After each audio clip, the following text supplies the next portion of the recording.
Good morning students. Bhoomi, Saanvi, good morning.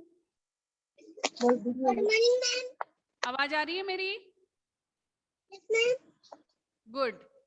आज हम व्याकरण की बुक पढ़ेंगे जिसका नाम है सुरभिका। लास्ट वीडियो में हमने बोला था ना, लास्ट क्लास में, कि हम नेक्स्ट क्लास में व्याकरण पढ़ेंगे।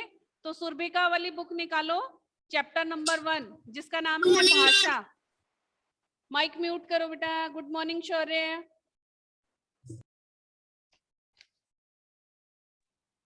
चैप्टर नंबर 1 भाषा। भूमि, सानवी, माइक म्यूट करो। पेज नंबर 5, चैप्टर नंबर 1 भाषा। पढ़ा है सबने? मैंने बोला था लास्ट क्लास में कि सभी को फर्स्ट चैप्टर पढ़ के आना है नेक्स्ट क्लास में। किस किसने पढ़ा है? होमवर्क कर रहे हो ना सभी? शौर्य चैप्टर पढ़ा है? Yes ma'am. Good, very good. तो page number 5, chapter number 1, chapter का नाम है भाषा। भाषा किसे कहते हैं उसके बारे में बताया गया है। बच्चों, मनुष्य को अपनी बात दूसरों तक पहुंचाने के लिए अनेक ध्वनि प्रतीकों का सहारा लेना पड़ता है, जिसे हम भाषा कहते हैं। जब हम बोलते हैं, उन्हें हमें आप तक लाने के लिए बहुत सी ध्वनियों का प्रयोग लेना पड़ता है, और उन ध्वनियों को क्या कहते हैं? भाषा। जिससे हम अपनी बात आपको समझा सकें और आपकी बात समझ सकें। जैसे कि आप चित्र में देख सकते हैं, देख रहे हो, ये चित्र है, सबकी बुक में है ना। इस चित्र में, पहले चित्र में बच्चा खेलकर लौटा है और माँ उसे पढ़ने के लिए कह रही है।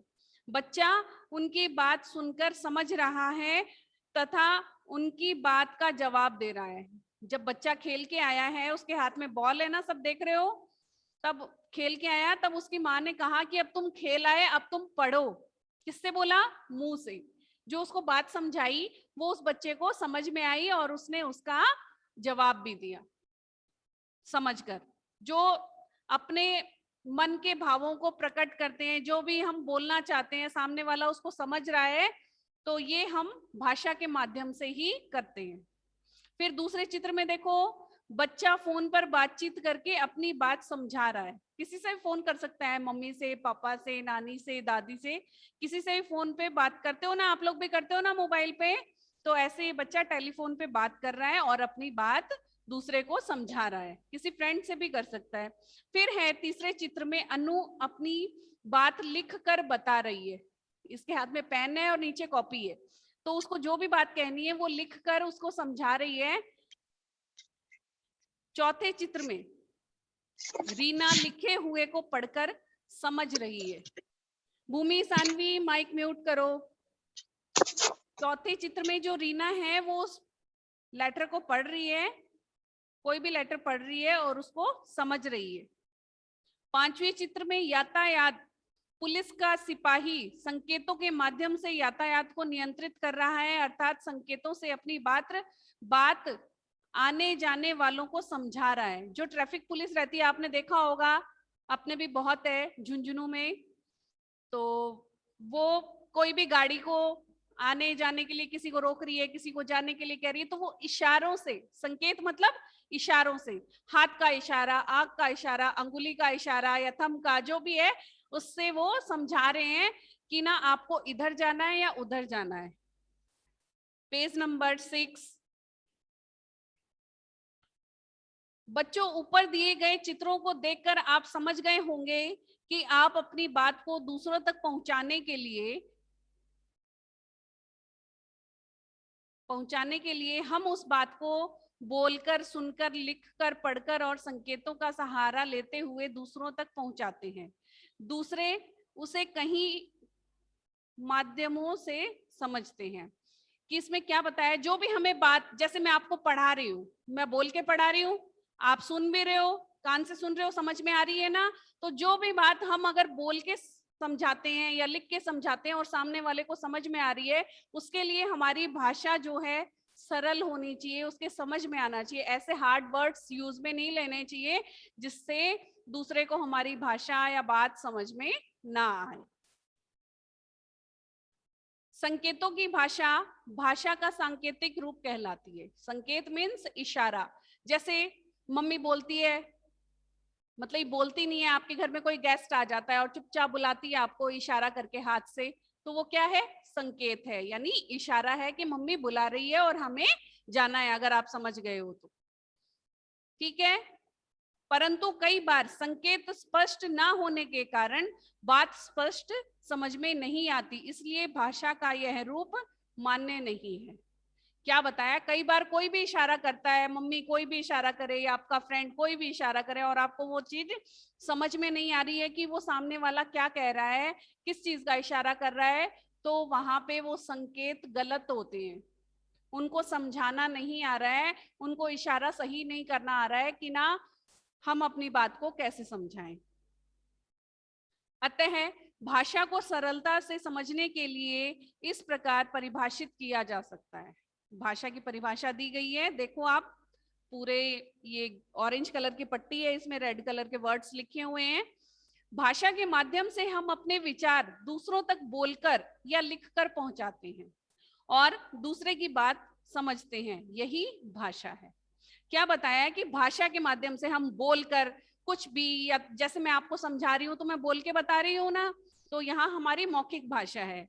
और लिखकर कोई बात समझाता है, कोई किसी से बात नहीं कर रहा है या दूर है तो वो लेटर लिखते हैं, कुछ भी लिखते हैं, निबंध लिखते हैं, कहानी लिखते हैं, तो वो लिखकर अपनी बात समझा रहे हैं, तो उसे हम भाषा का रूप कहते हैं।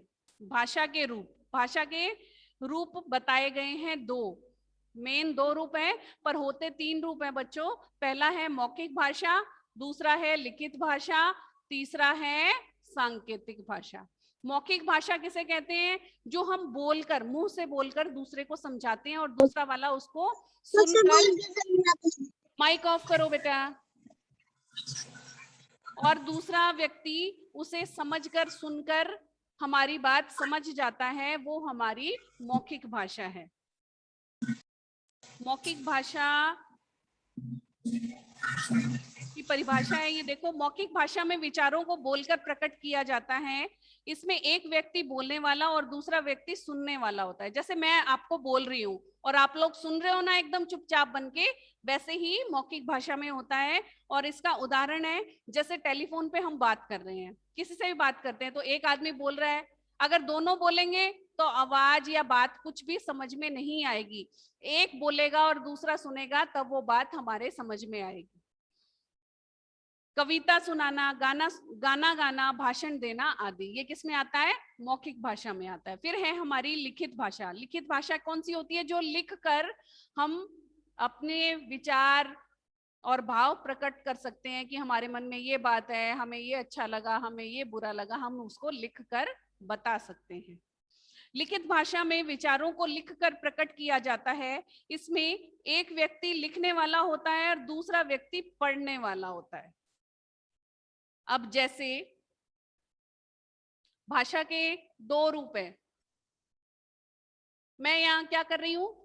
आपको लिखकर समझा रही हूं ना। भाषा के दो रूप होते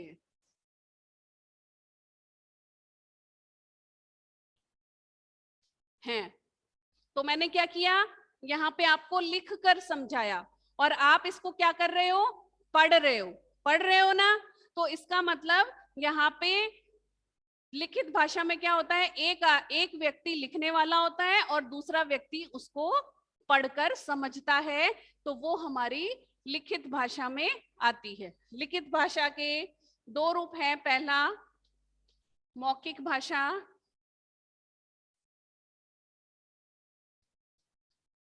दूसरा लिखित भाषा।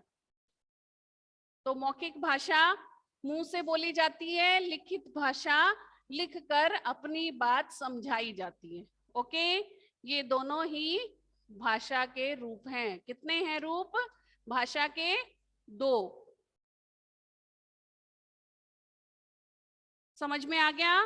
फिर इसका उदाहरण है लिखित भाषा का पत्र, निबंध, कविता लेखन आदि, कविता कहानी लेखन आदि, कि जो हम पत्र लिखते हैं, कविता लिखते हैं, निबंध लिखते हैं, ऐसे लिखते हैं, कोई पोयम लिखते हैं, कोई स्टोरी लिखते हैं, उनको जो लिखने का माध्यम है वो हमारे लिखित भाषा में आता है, वो हमारे लिखित भाषा में आता है। बच्चों, संसार में अनेक भाषाएं बोली जाती हैं और लिखी जाती है। जो हमारी दुनिया है, पूरा वर्ल्ड है, उसमें बहुत विभिन्न प्रकार की भाषाएं बोली जाती हैं और उनके लिखने का ढंग और तरीका भी बहुत अलग अलग होता है। पूरे राष्ट्र या देश में बोली जाने वाली भाषा राष्ट्रभाषा है। पूरे राष्ट्र या देश में, जो पूरे राष्ट्र में और देश में भाषा बोली जाती है उसे हम क्या कहते हैं? राष्ट्रभाषा।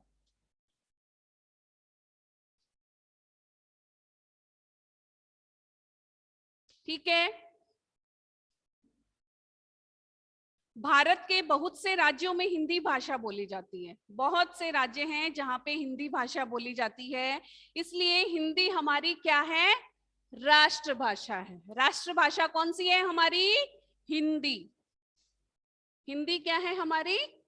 राष्ट्रभाषा। क्योंकि बहुत से राज्यों में हिंदी भाषा बोली जाती है। हमारे देश भारत में केवल 22 भाषाओं को मान्यता प्राप्त है। जो हमारा भारत है, भारतीय संविधान में 22 यानी 22 भाषाओं को ही मान्यता प्राप्त है। तो वो कौन कौन सी भाषाएं हैं देखते हैं। आओ जाने किस राज्य में क्या भाषा है, कि कौन से राज्य में कौन सी भाषा बोली जाती है। हिंदी। हिंदी कहाँ कहाँ बोली जाती है? राज्य देखो कौन कौन से हैं।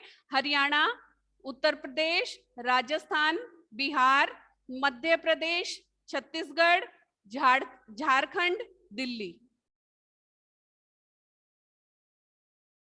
ठीक है। यहाँ पे कौन सी भाषा बोली जाती है? हिंदी। पंजाबी कहाँ बोली जाती है? पंजाबी सिर्फ पंजाब में, एक राज्य में, पंजाब में ही पंजाबी बोली जाती है। बांग्ला पश्चिम बंगाल में। ठीक है। फिर है तेलुगु। जो तेलुगु है वो कहाँ बोली जाती है? आंध्र प्रदेश में। गुजराती, गुजरात जो राज्य है उसमें सिर्फ गुजराती ही बोली जाती है। तमिल तमिलनाडु में। अब है भाषा और राज्य, इसी के पास में ही लिखे हुए हैं भाषा और राज्य। कन्नड़ जो भाषा है हमारी, वो कौन से राज्य में बोली जाती है? कर्नाटक में। मलयालम केरल में। उड़िया ओडिशा में। कोंकणी, जो कोंकणी भाषा है वो गोवा में बोली जाती है। कश्मीरी कश्मीर में, जम्मू कश्मीर सुना होगा ना, उसमें कश्मीर जो है वहां पे कश्मीरी भाषा बोली जाती है। मराठी महाराष्ट्र में बोली जाती है। तो इस तरह से इन भाषाओं के बारे में बताया गया है कि कौन से राज्य में कौन सी भाषा बोली जाती है। अब हम इसमें आगे बढ़ेंगे तो लिपि आता है, पेज नंबर 7, जिसमें है लिपि। लिपि है, लिपि किसे कहते हैं? भाषा को लिखने के लिए जो विशेष संकेत निश्चित किए जाते हैं। जो भी हम भाषा लिखते हैं उसके लिए कुछ नियम कायदे होते हैं और उनके लिए जो संकेत, कोई निशान, चिन्ह, ये सब जो निश्चित किए जाते हैं कि इसके बाद में ये मात्रा आएगी या ये चिन्ह आएगा, तो उसे हम क्या कहते हैं? लिपि। भाषा के लिखने के लिए जो विशेष संकेत निश्चित किए जाते हैं उन्हें लिपि कहते हैं। संसार में अनेक भाषाएं प्रचलित हैं, यानी अनेक भाषाएं चलती हैं, बोलते हैं लोग संसार में, यानी वर्ल्ड में, दुनिया में, जो प्राय भिन्न भिन्न लिपियों में लिखी जाती है। जो अनेक भाषाएं बोली जाती है या जो प्रचलित हैं उनको भिन्न भिन्न यानी अलग अलग लिपियों में लिखा जाता है। जैसे हिंदी और संस्कृत भाषाएं, देवनागरी लिपि। जो हिंदी और संस्कृत भाषा है वो किसमें लिखी जाती है? देवनागरी लिपि में। दोनों भाषाएं एक ही लिपि में लिखी जाती हैं। कौन सी लिपि है वो? देवनागरी। और कौन सी दो भाषाएं हैं? हिंदी और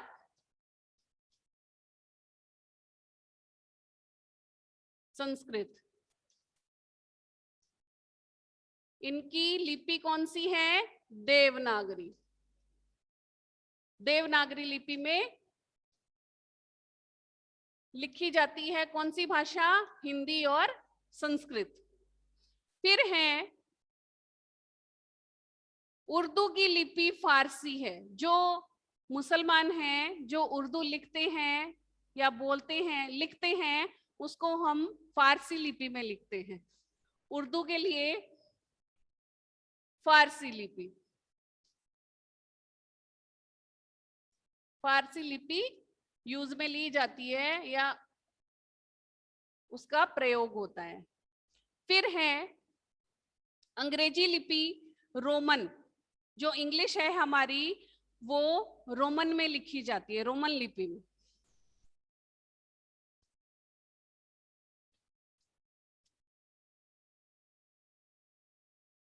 रोमन लिपि में।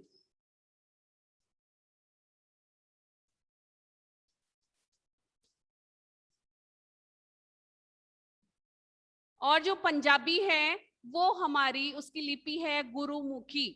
कौन सी? गुरुमुखी। पंजाबी जो भाषा लिखते हैं उसमें गुरुमुखी लिपि का प्रयोग होता है।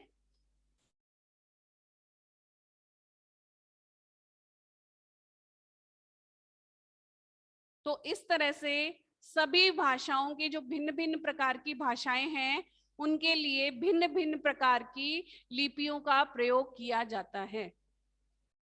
मनुष्य की तरह पशु पक्षियों की भी भाषा होती है। जैसे मनुष्य आपस में बातचीत करते हैं हिंदी में, इंग्लिश में, पंजाबी में, वैसे पशु पक्षी भी आपस में बातचीत करते हैं। तो वो कैसे करते हैं? बकरी मिमियाती है, मैं करती है ना बकरी, तो बकरी मिमियाती है।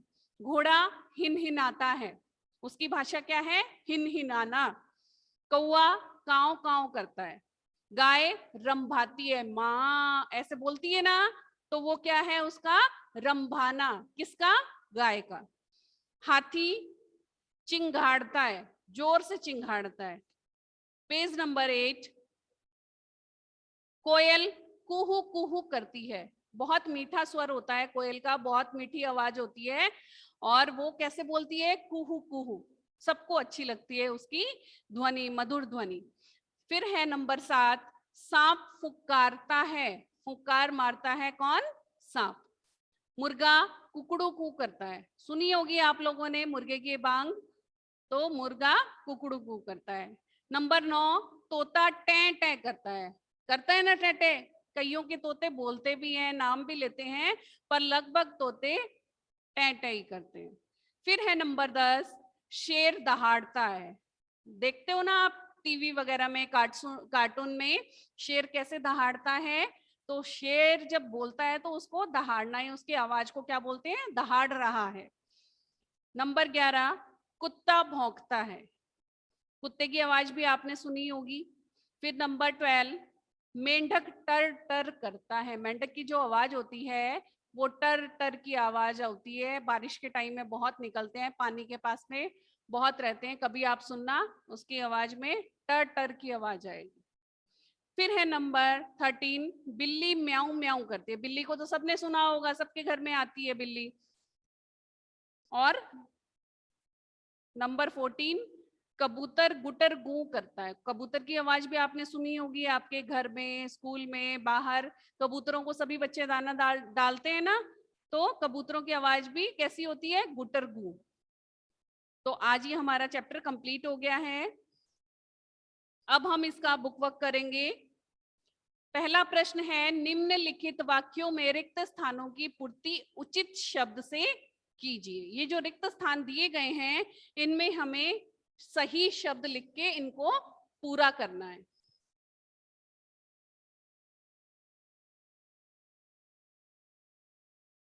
पहला है इसमें, निबंध लेखन भाषा का डैश रूप कहलाता है। निबंध जो लेखन है वो कौन सा रूप कहलाता है? लिखित रूप।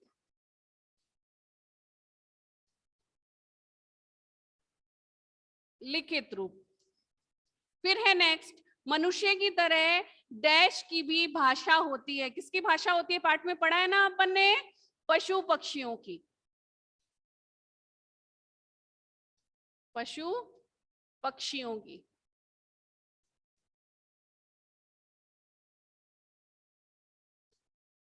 भाषा के डैश रूप होते हैं। कितने रूप होते हैं? 2।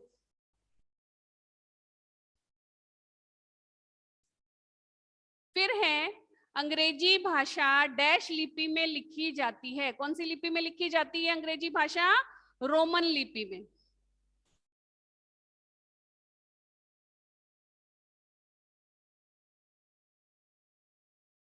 फिर है नंबर 5, घोड़ा डैश है तथा शेर डैश है। तो यानी घोड़ा हिनहिनाता है। 5 में 2 आएंगे, blank, fill in the blank. हिनहिनाता है, हिनहिनाता। और दूसरा आएगा, शेर क्या करता है? दहाड़ता है।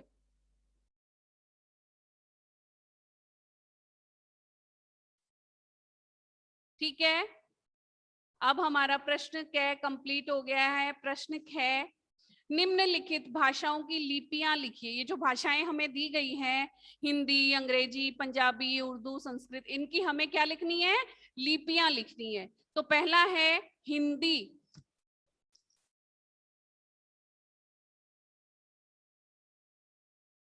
हिंदी में कौन सी भाषा है? आवाज आ रही है क्या शौर्य? Yes ma'am. ठीक है बेटा। हिंदी की लिपि है हमारी देवनागरी।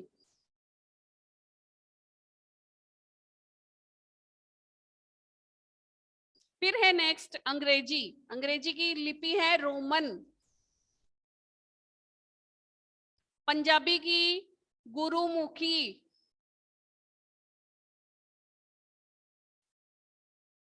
फिर है उर्दू। उर्दू की कौन सी है? फारसी लिपि।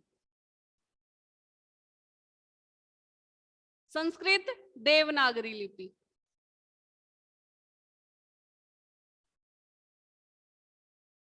तो इस तरह से इन सभी भाषाओं की हमने लिपियां लिख ली हैं।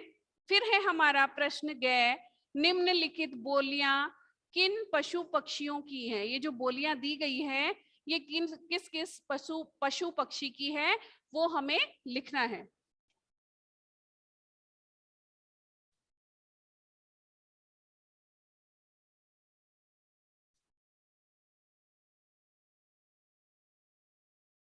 पहला है टर टर।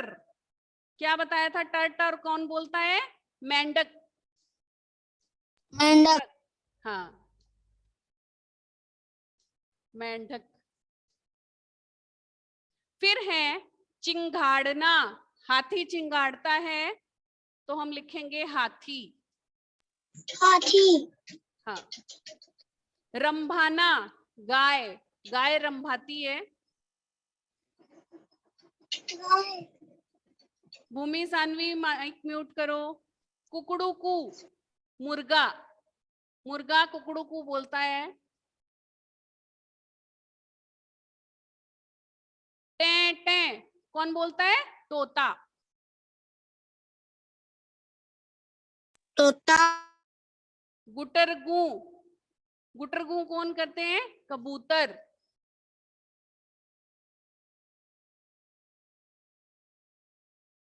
अब है प्रश्न सॉरी, निम्नलिखित प्रश्नों के उत्तर दीजिए।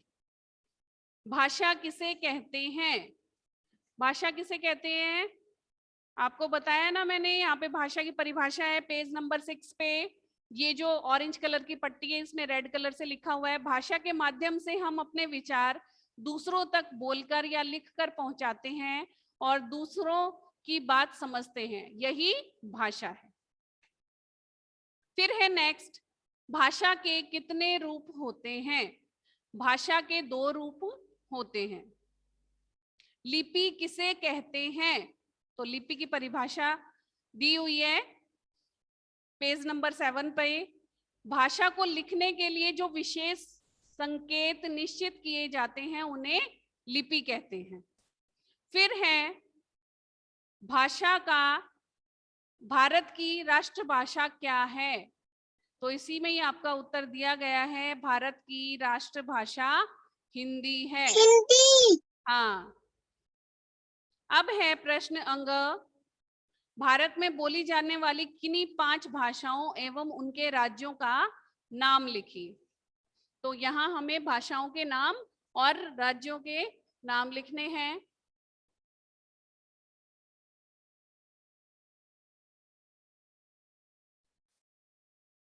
भाषा है पंजाबी, बोली कहाँ जाती है? पंजाब में।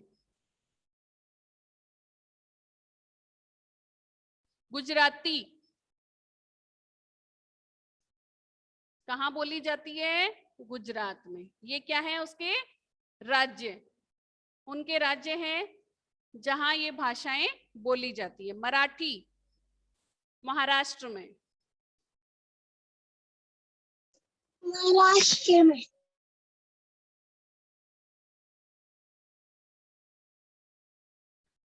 फिर है इधर और लाइंस हैं, उसमें है भाषा उड़िया।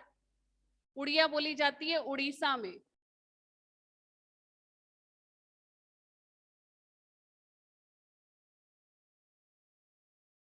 मलयालम केरल में।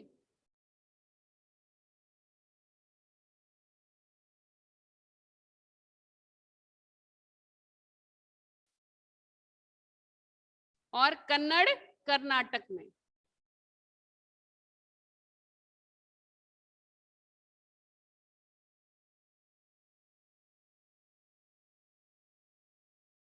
तो इस तरह से ये सभी भाषाएं और उनके राज्य कंप्लीट हो गए हैं। कोई चीज नहीं समझ में आ रही तो पूछ सकते हो आप। शौर्य, सानवी, भूमि, समझ में आ रहा है? Yes ma'am. Okay, class over करें? Yes ma'am. Yes ma'am. Okay, next class में सेकंड चैप्टर पढ़ के आओगे जिसका नाम है वर्ण विचार, पेज नंबर 10। व्याकरण की बुक्स, हिंदी व्याकरण की बुक्स लेके आनी है इनकी। बुक लेके आनी है? हाँ, बुक तो लानी है। मैम ने तो हिंदी इंग्लिश मैं तो यही तो बताई ग्रामर थी, तो साथ में आएगी ना, इंग्लिश और हिंदी की मैम। दी नहीं इसलिए तो आप लेके आओ। मैं इनका भी मंगवा के रखूं। हाँ, ठीक है मैम।